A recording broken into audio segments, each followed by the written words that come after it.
감사합니다.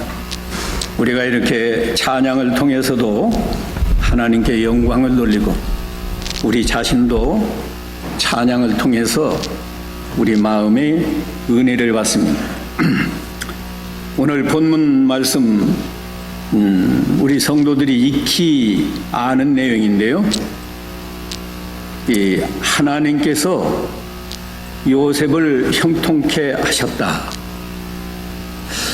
이거 오늘 본문 2절 3절에 계속해서 형통케 했다는 말이 나와요.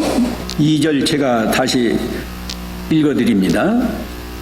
여호와께서 요셉과 함께 하심으로 그가 형통한 자가 되어 그의 주인 애굽 사람의 집에 있으니 3절 그의 주인이 여호와께서 그와 함께 하심을 보며 또 여호와께서 그의 범사에 형통하게 하심을 보았더라.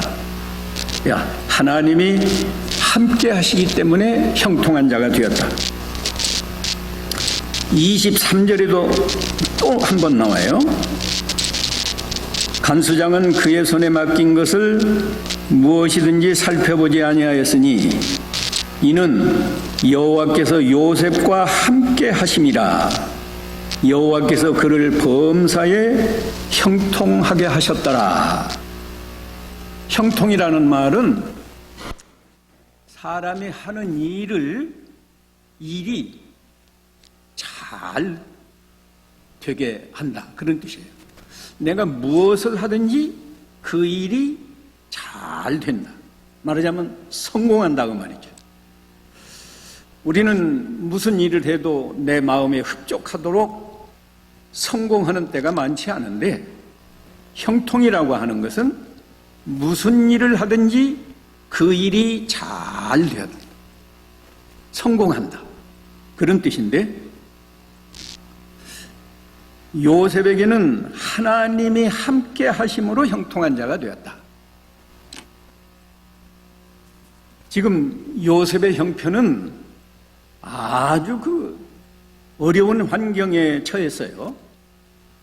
그가 17살 때 아버지 심부름으로 형들이 양치는 산을 찾아갔는데, 형들이 10명이에요. 요셉의 형이 10명인데 어머니는 달라요, 다.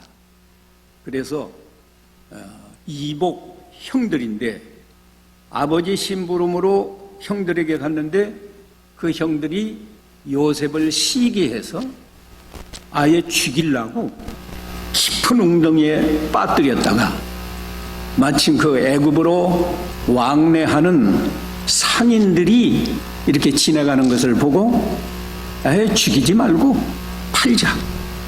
그래서 거기서 요셉을 꺼내가지고 요셉을 종으로 팔았어요. 그래서 요셉이 지금 부모 형제를 떠나서 애굽 나라에 와서 보디발이라고 하는 바로왕의 시위대장, 이거 개혁성경에는 친위대장이라고 그랬는데 바로왕의 그 경호대장과 같습니다. 그 집에서 지금 종살이 하는 거예요. 17살에, 그러니까 야곱의 11째 아들로 태어나서 무슨 노동을 한 경험도 없고 그런 사람이 지금 애굽 나라에 와서 종으로 팔려와서 종살이를 하는데 이 모든 일이 익숙하지 않은 거예요. 밭에 가서 일하는 거나 혹시 양을 치거나 모든 일이, 물론 언어도 좀 달랐을 거고요. 여러 가지 익숙하지 않은데, 그런데 주인이 요셉에게 이걸 시켜도 그 일이 주인이 생각한 것보다 아주 잘 되고, 또 저걸 시켜도 보면 아주 그 일이 잘 되고, 그래서 가정 총무로 삼았는데요. 여기서 중요한 것은 왜 하나님이 요셉과 함께 해서 요셉이 하는 일마다 그렇게 성공적인 결과가 나타나도록 했을까? 오늘 저와 우리 여러분도 하나님이 나와 함께 하시기만 하면 내가 어디서 무엇으로든지 그 일은 반드시 성공될 거예요. 그런데 우리가 지금까지 살아온 인생, 나는 과연 내가 하는 일마다 성공적인 결과가 나타났나? 현재도 내가 하고 있는 일이 잘 되고 있는가? 한번 깊이 생각하면서 하나님이 나와 함께 하시면 내가 어디에서 무엇으로든지 나도 성공적인 인생을 살겠구나. 우리가 이렇게 깨닫고 오늘 이 말씀을 통해서 하나님이 요셉에게 함께 하신 것처럼 우리에게도 나에게도 하나님이 함께 하실 수 있는 그 믿음의 비결을 배우는 것이 이 말씀을 통해서 설교를 듣는 중요한 목적이에요. 자, 왜 하나님이 요셉에게 함께 하셨을까? 우리가 오늘 본문에는 중요한 것이 잘 안 나타나 있어요.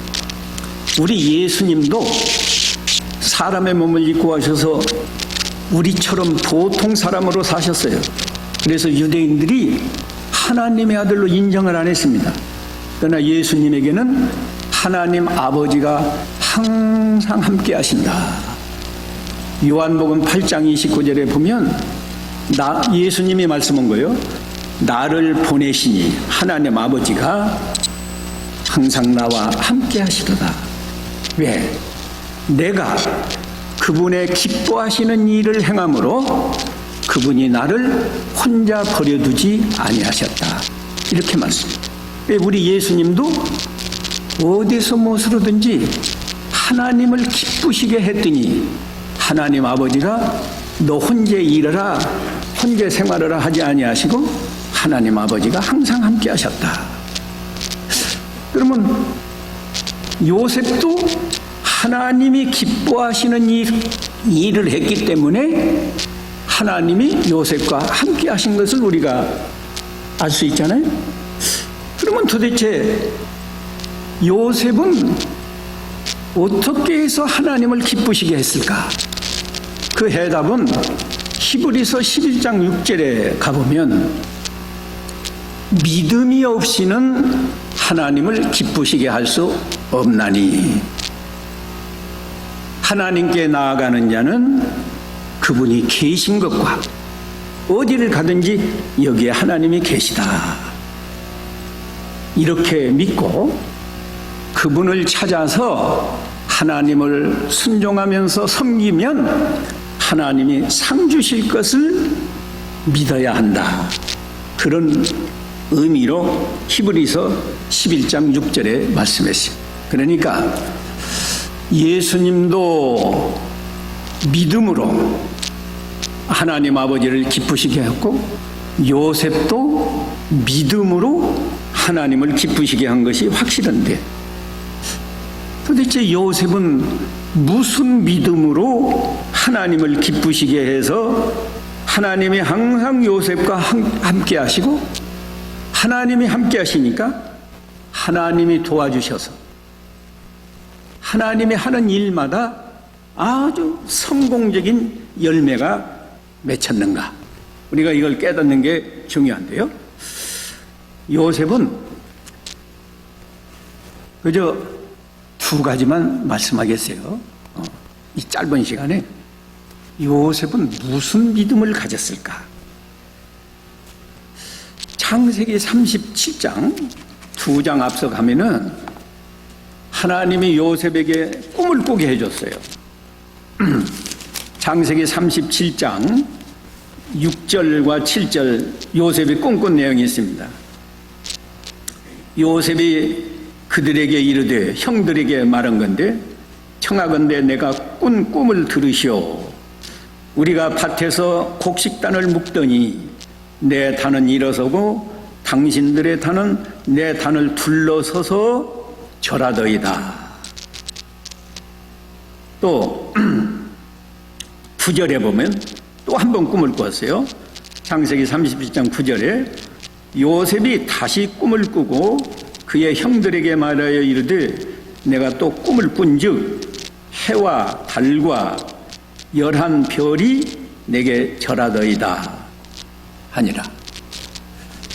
하나님이 요셉에게 2번 꿈을 꾸게 해줬는데, 한 번, 첫 번째 꿈은 밭에 가서 곡식을 베어서 이렇게 묻는데 요셉의 단이 이렇게 서요.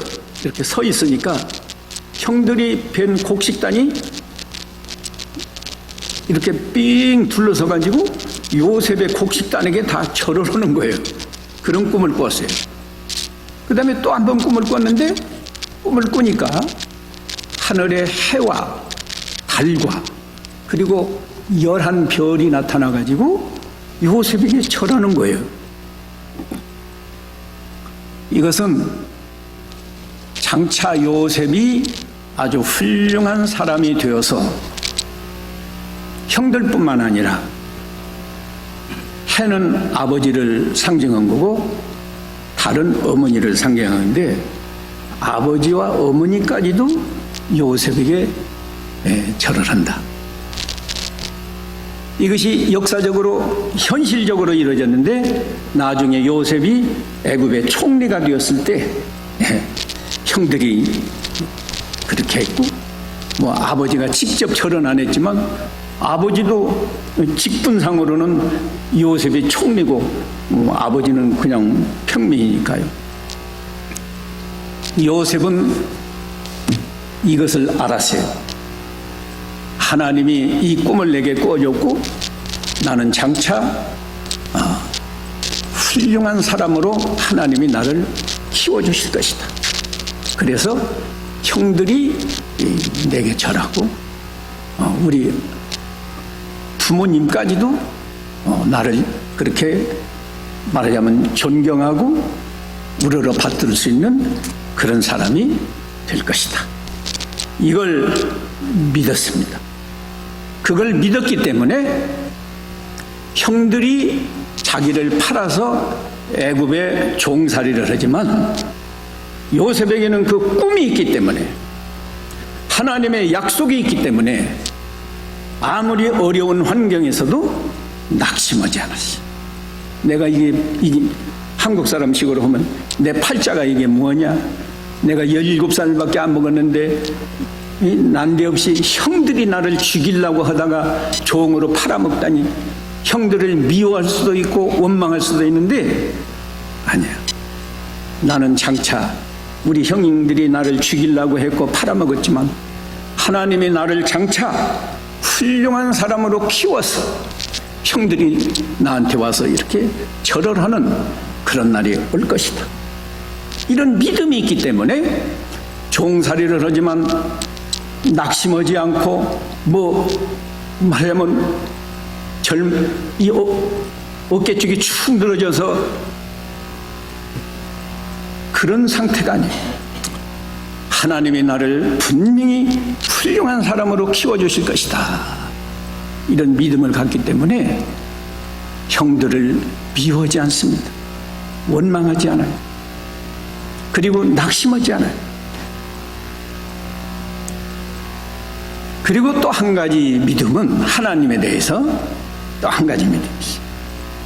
하나님은 어디에나 계신다.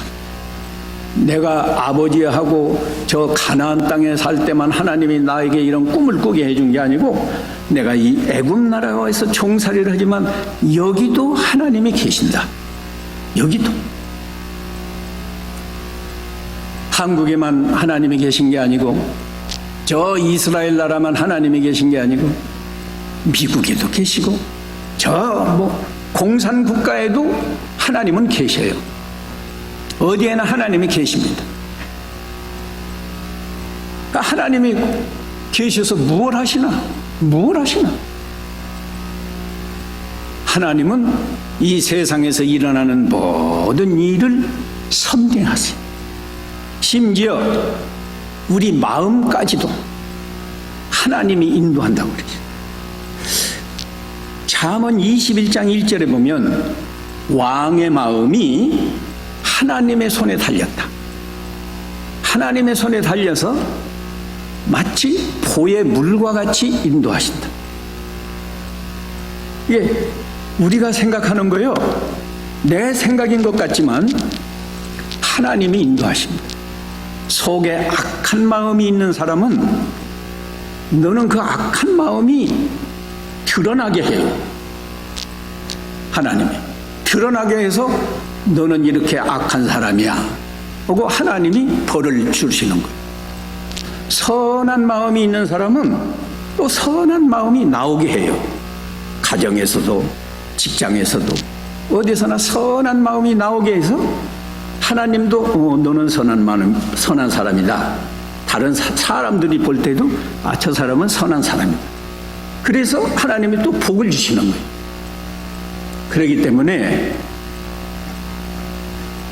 여기 창세기 오늘 39장에 보면 이 보디발의 아내가 말이에요. 그 주인의 아내가 요셉을 유혹합니다. 동침하자고. 하나님이 함께 하시니까 요셉은 그 외모도요, 하나님이 함께 하시니까 얼굴이 언제나 환하고 아주 평안하고, 또 하나님이 함께 하시니까 진실하고, 그러니까 사람이 보기에도 아름다운 거예요. 보디발의 아내가 보니까 종이지만 아주 그 요셉의 얼굴이 너무나 아름다우니까 육신의 욕심이 나와서 동침하자고 유혹합니다. 그럴 때 39장 오늘 본문에는 제가 읽지 않았지만 이 9절 하반절에 보면 이렇게 말해요. 9절 제가 아예 전체를 읽어드리죠. 이 요셉이 그 보디발의 아내에게 말하는 건데, 이 집에는 나보다 큰 이가 없으며 종 가운데 큰 이가 자기가 제일 총무니까요. 주인이 아무것도 내게 금하지 아니하였어도 금한 것은 당신뿐이니 당신은 그의 아내임이라. 그런즉 내가 어찌 이 큰 악을 행하여 하나님께 죄를 지으리까. 주인의 그 인간적인 관계를 생각해서 내가 죄를 못 짓는 게 아니라 하나님이 보시는데 하나님께 어찌 이 큰 악을 행해서 하나님께 죄를 범할 수 있겠습니까? 하고 옷을 벗어 던지고 도망가요. 하나님을 믿는 사람, 하나님의 약속을 믿는 사람, 그런 사람은 어디에나 하나님의 계신 줄을 믿고 하나님을 두려워하면서 죄를 떠나는 거예요. 죄를 떠나는 것이 가장 그 최소 한도입니다. 하나님이 두려운데 내가 여기서 죄를 범하면 하나님이 반드시 벌을 내리시고 나를 망하게 할 건데 내가 어떻게 죄를 범할 수 있는가? 도망가지. 우리가 인간적으로 생각하면요, 지금 이 요셉이 이때는 이것 때문에 감옥에 2년 갇혀 있다가 바로 왕의 꿈을 해석하고 총리가 됐으니까 그때가 30세거든요. 그러면 약 28세쯤 된 때예요. 아주 청년 때라고. 얼마나 혈기방장하고 부모 형제를 떠나서 인간적으로 얼마나 외롭고, 그 뭐 주인의 아내가 뭐 아주 뭐 따뜻한 눈빛으로 그냥 유혹을 하는데 보통 남자 같으면 거기 넘어갈 수도 있잖아요. 만일에 그 주인의 요구를 들어주면 어떻게 될까요? 그 다음부터는 아마 일도 안 시킬 거예요. 그 보디발이 하니까 일하지 말라고. 그리고 뭐 제일 좋은 음식만 몰래 뭐 갖다 줄지도 몰라요. 그런 상황인데도 요셉은 어찌 내가 이 악을 행해서 하나님께 죄를 지으리까? 나는 하나님이 두려워서 못합니다.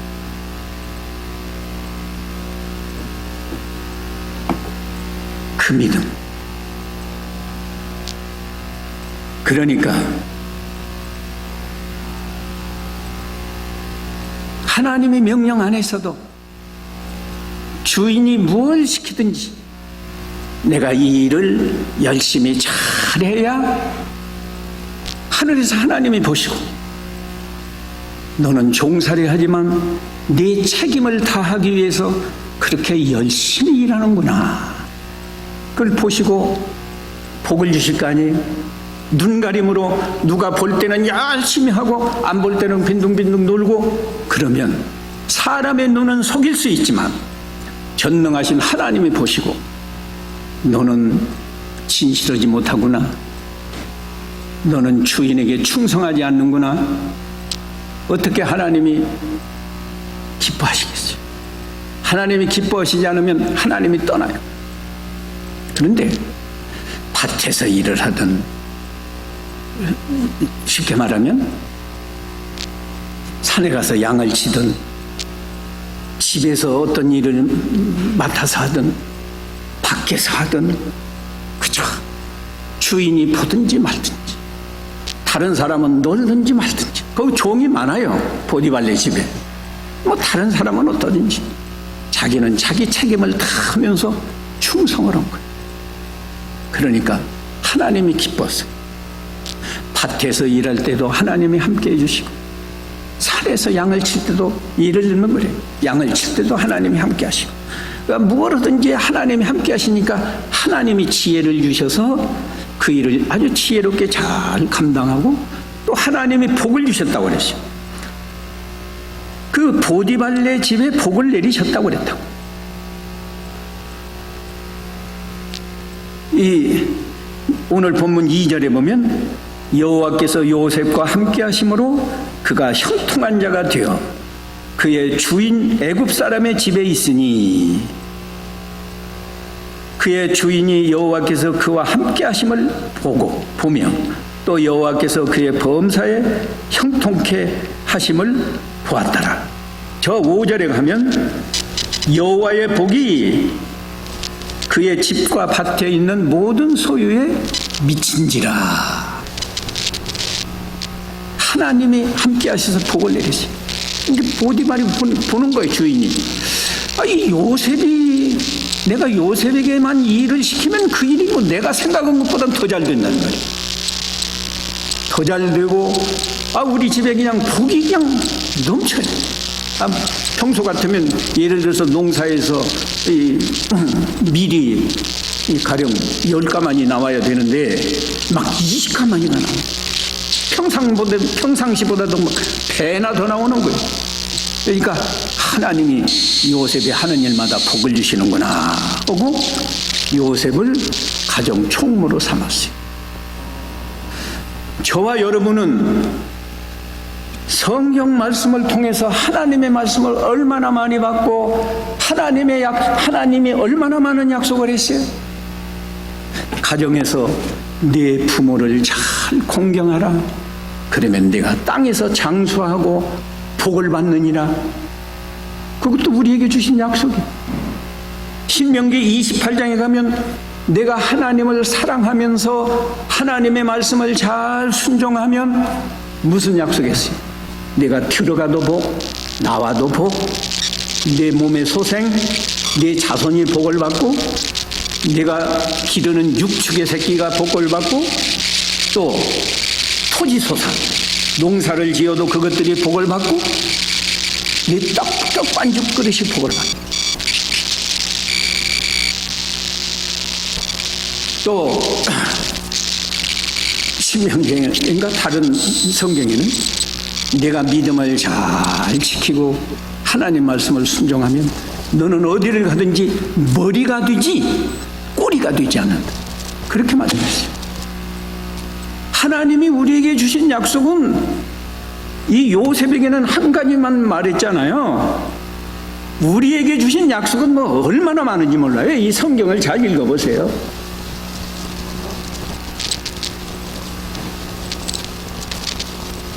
우상을 섬기지 말고 믿음을 잘 지켜라. 나를 사랑하고 내 계명을 지키는 자에게는 1000대까지 복을 준다. 그러나 나를 미워하는 자에게 자손 3, 4대까지 하나님이 걸어내. 이런 약속이 성경에 그냥 가득한데 도대체 우리는 하나님을 어떻게 섬기는 거예요? 예배당에 오면 여기는 하나님이 계시니까 하나님께 찬양해야 되고 하나님께 기도해야 되고 하나님께 헌물을 드려야 되고, 그리고 여기서 나가면 거기는 우리 집에는 하나님이 안 계셔요.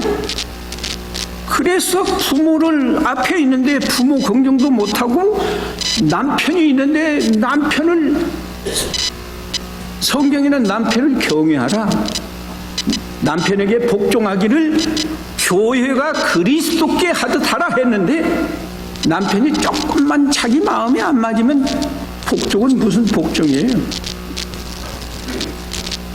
남편들에게는 아내를 사랑하라. 어떻게? 그리스도께서 교회를 사랑한 것처럼 그렇게 사랑해라. 왜 무슨 말씀이에요? 그리스도께서 교회를 사랑한 건, 이 교회는 우리 성도를 말한 건데, 성도들이 다 잘해서 사랑하는 게 아니에요. 죄인들을 사랑했어요. 죄인들을 사랑해서 자기 몸을 십자가에서 희생해서 우리 죄를 대속해 주셨다. 그러면 아내가 좀 잘못해도 그리스도처럼 용서하고 용서하면서 사랑하라. 그게 하나님 명령이에요. 그게 약속이에요. 그러면 자기가 복을 받는데, 우리는 이렇게 많은 약속을 받고도 하나님을 그렇게 잘못 섬겼어요. 요셉처럼 잘못 섬겼어요. 요셉은 원망할 만한 사람이잖아요. 남도 아니고 형들이 나를 죽이려고 구덩이에 던졌다가, 죽이는 것보다 돈 받는 게 나을 것 같으니까 은 20을 받고 팔아먹었어요. 그러면 보통 우리 같으면 두고 보자 아마 그랬을지도 몰라. 그런데 요셉은 그 형들 미워하지 않았어요. 원망하지 않았어요. 창세기 45장 5절에 가서 보면, 그때는 요셉이가 총리로 드러난대요. 형들이 곡식을 사러 왔다가 요셉이 총리가 된 걸 보고 벌벌 떠는 거예요. 그런데 요셉이가 뭐라고 말합니까? 당신들이 나를 이곳에 팔았으므로 근심하지 마소서, 한탄하지 마소서.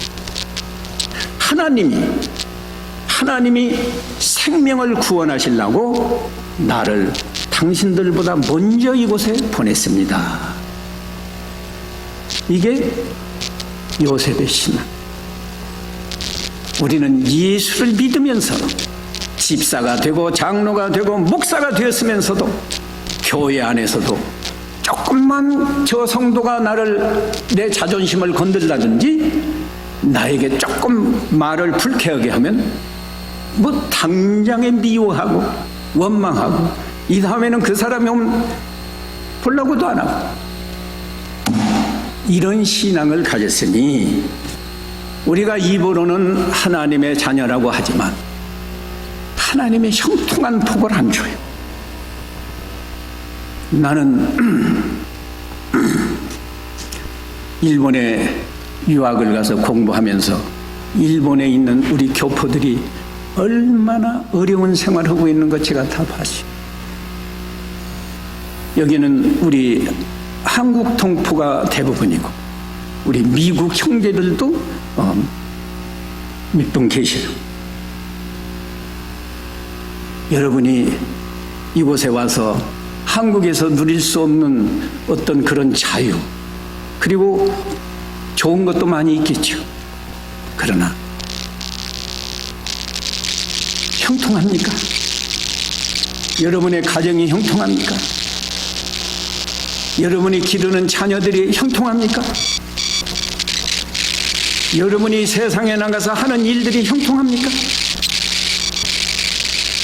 나는 여러분, 또 여기는 다 하나님을 믿는 하나님의 자녀들입니다.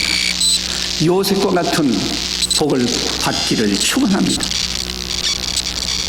우리는 부족하고 나는 미련할지라도 하나님이 함께 하심으로 하나님이 복을 주셔서 형통한 자가 되기를 바라요. 하나님이 요셉을 얼마나 형통하게 했어요. 비록 종살이를 하지만 주인이 인정을 해요. 너는 하나님을 섬기는 사람이구나. 하나님이 너와 함께 하시는구나. 함께 하시는 걸 보았다고 그랬잖아요. 그래서 야, 너는 종이지만 우리 집의 총무다. 네가 우리 집안에 있는 모든 재산을 다 네가 관리하고 종들도 네가 잘 어디 심부름도 시키고 일도 시켜라. 내 아내만은 네가 절대로 간섭하면 안 되고 나머지는 다 네 마음대로 해라. 주인이 그렇게 말했어요. 그뿐인가요? 47장에 가면 바로 왕이 꿈을 꿨는데요.